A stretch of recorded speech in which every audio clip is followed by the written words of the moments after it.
One of the most proven strategies to improve in any aspect of any technical skill or any sport that you like to get better at, observing the greats has been a proven practice in being able to improve your game and your mindset to anything that you apply yourself to. Think of basketball legends like Kobe Bryant and Michael Jordan, and how just by observing their game, other basketball players were able to incorporate their skills and use their ideas to elevate their own game. All of this is to say how important it is to watch better players if you yourself want to improve. I was recently told a story about the marathon runner who recently broke the world record for a marathon. And in this marathon, he actually had pace setters who were setting his pace. Now, the cool thing about this is you have someone who knows that they're capable of breaking a world record, but is also humble enough to know that they need help to do so. And when we're thinking about something like Street Fighter or any video game in general, it might be hard to humble yourself in that way. How can watching others play help me play? I need to learn how to execute, how to press buttons. But I'm telling you, it's a big piece of the puzzle. Being able to watch others play and learn is actually a skill. It's not easy to watch someone else's replays and understand what are they doing differently? Why did they win that match? But once you do understand, it's going to take your game to a whole new level. I know that for me, this was a bottleneck that I was facing. I kept wondering, why aren't I winning games? How are these players always winning games? And then I just started watching lots of replays and noticed, in these situations, players tend to do this certain thing. They're not always jumping, or they're not always pressing a button. And then I began to realize they're doing that for a reason. In Street Fighter 6, I would say there are about 3 main components that make up someone's gameplay. You have technical skill, you have knowledge, and then you have game plan.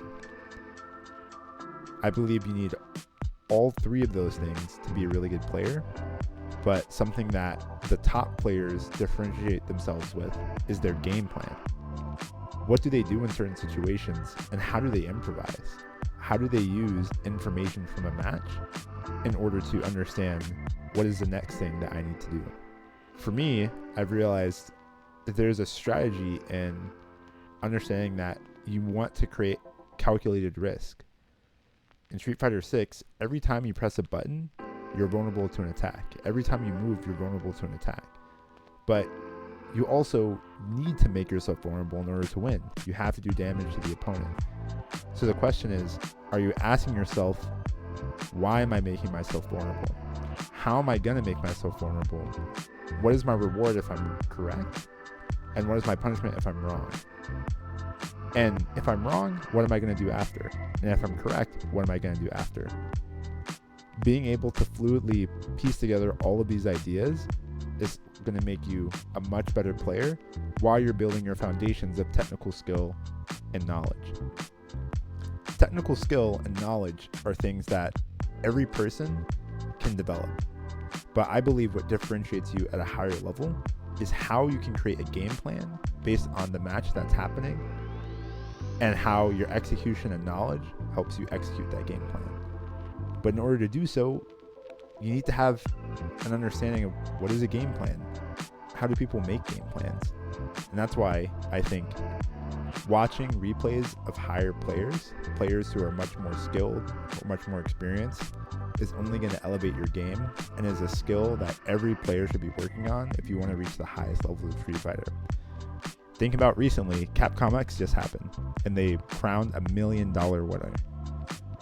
One of the best things he was doing throughout the entire Capcom Cup was adapting to his opponents, taking risks, not knowing exactly if something would work, but knowing I'm okay with this risk. I've calculated it, I've had a game plan, and I believe in myself. And if it works, it works. If it doesn't, it doesn't.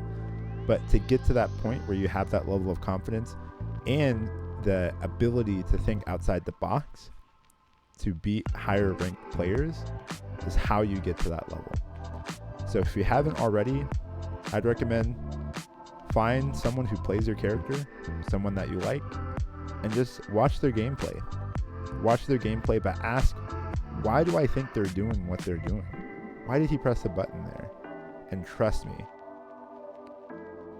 not only is it going to help you understand the game more, but it's also going to help you become more creative and help you elevate your ceiling and let your abilities flourish in your own gameplay.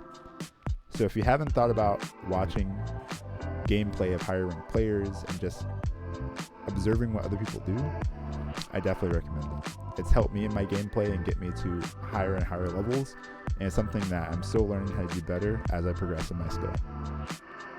If this video was helpful, be sure to like and subscribe and comment and let me know what you'd like to see next. Peace and have a great day.